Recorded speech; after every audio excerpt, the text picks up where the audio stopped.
Assalamualaikum warahmatullahi wabarakatuh. Semangat pagi rekan-rekan mahasiswa.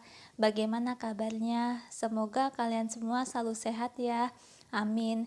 Oke, kita lanjut lagi ke materi pertemuan ke-6, akuntansi keuangan menengah 1, mengenai akuntansi dan nilai waktu dari uang.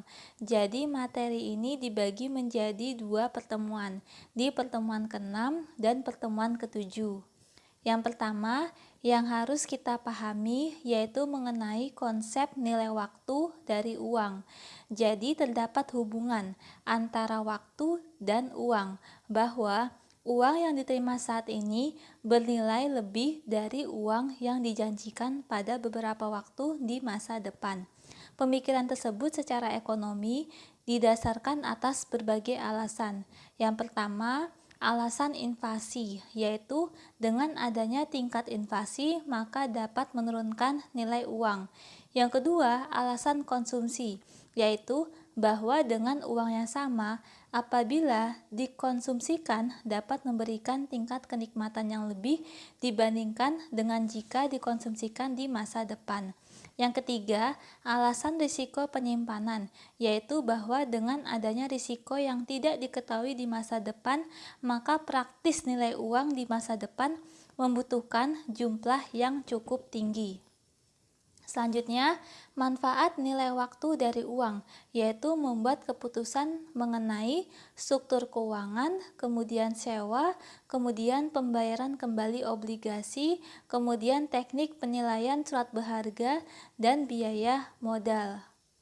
Selanjutnya, pengukuran aplikasi berbasis nilai, yaitu yang pertama Wesel, artinya menilai piutang dan utang jangka panjang yang tidak memiliki suku bunga yang dinyatakan atau terendah dari suku bunga pasar. Yang kedua sewa, artinya menilai aset dan liabilitas yang harus dikapitalisasi dalam sewa jangka panjang, mengukur jumlah pembayaran sewa dan amortisasi aset sewa tahunan.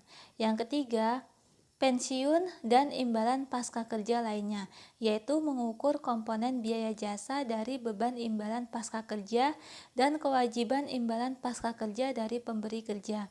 Yang keempat, aset jangka panjang, yaitu mengevaluasi investasi jangka panjang dengan mendiskontokan arus kas masa depan, menentukan nilai aset yang diperoleh di bawah kontrak pembayaran tangguhan, dan mengukur penurunan nilai aset.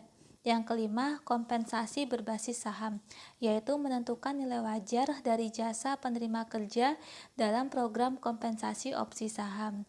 Yang keenam, kombinasi bisnis, yaitu menentukan nilai piutang, liabilitas, akrual, dan komitmen yang diperoleh atau diasumsikan dalam pembelian.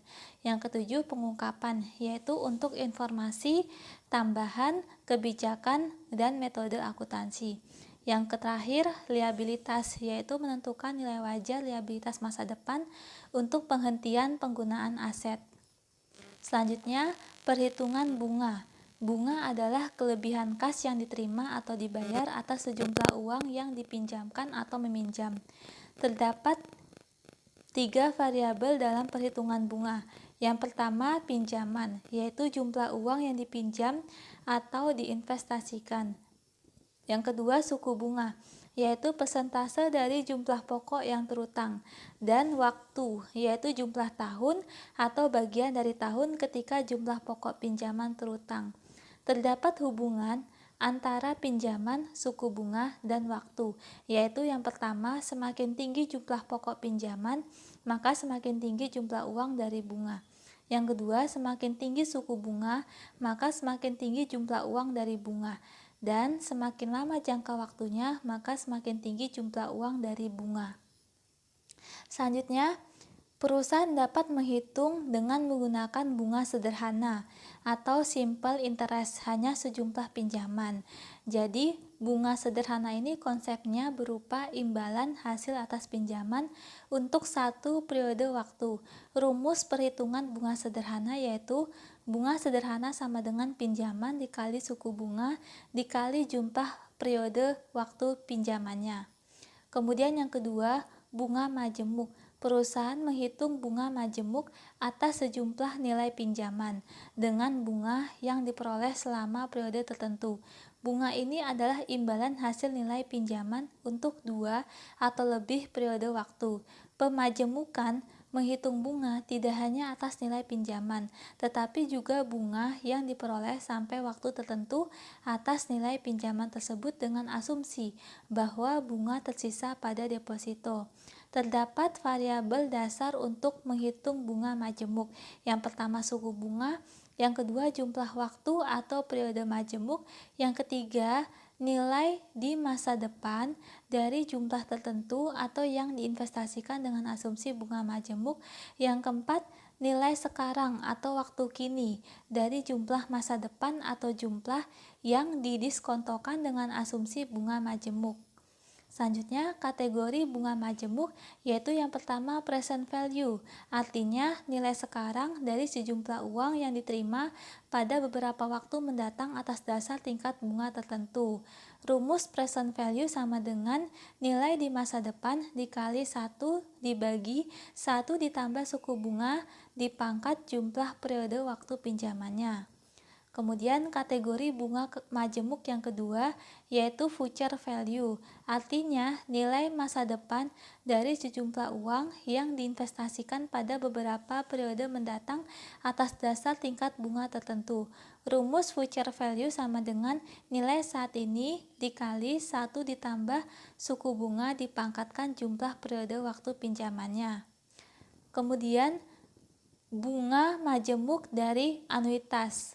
Konsep anuitas ini artinya seri pembayaran sejumlah uang dengan sejumlah yang sama selama periode waktu tertentu pada tingkat bunga tertentu, atau anuitas adalah jumlah yang dibayar atau jumlah yang diterima secara berturut-turut dari periode yang ada.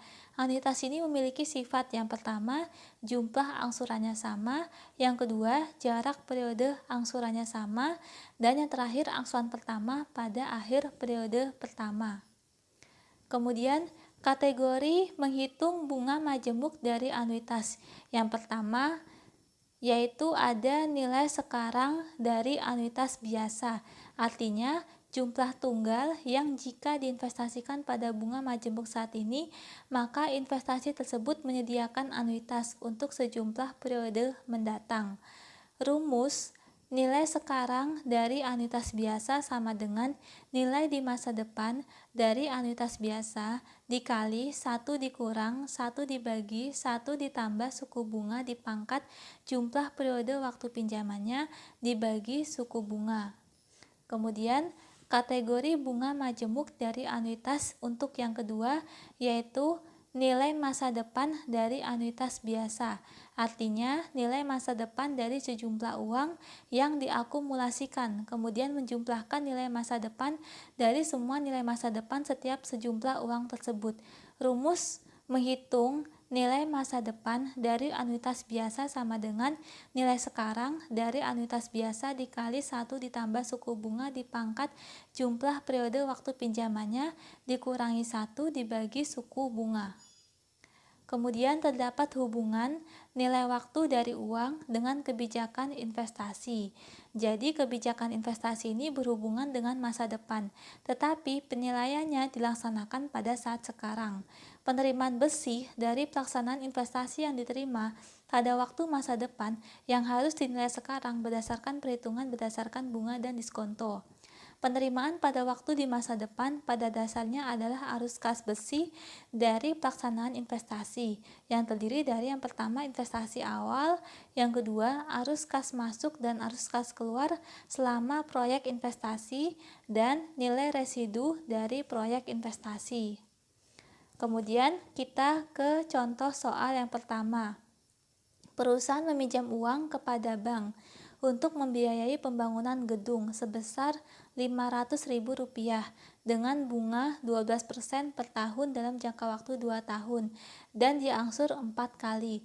Berapa besarnya bunga yang harus dibayar dan berapa jumlah uang yang harus dibayarkan kepada bank? Cara menghitungnya yaitu perhitungan bunga yang harus dibayar sama dengan jumlah pinjaman dikali suku bunga dikali jumlah periode waktu pinjaman. Jadi Rp500.000 dikali 12% dikali 2 tahun sama dengan Rp120.000. Jadi bunga yang harus dibayarkan selama 2 tahun sebesar Rp120.000. Kemudian perhitungan jumlah uang yang harus dibayar kepada bank, yaitu future value sama dengan present value dikali 1 ditambah suku bunga dipangkat jumlah periode waktu pinjamannya, sama dengan Rp500.000 dikali 1 ditambah 12% dipangkat 2 tahun, hasilnya Rp627.200. Kemudian kita buat tabel pembayaran bunga. Jadi di sini diangsur 4 kali, maka periodenya dari 1, 2, 3, 4. Kemudian pinjamannya dimulai sebesar Rp500.000.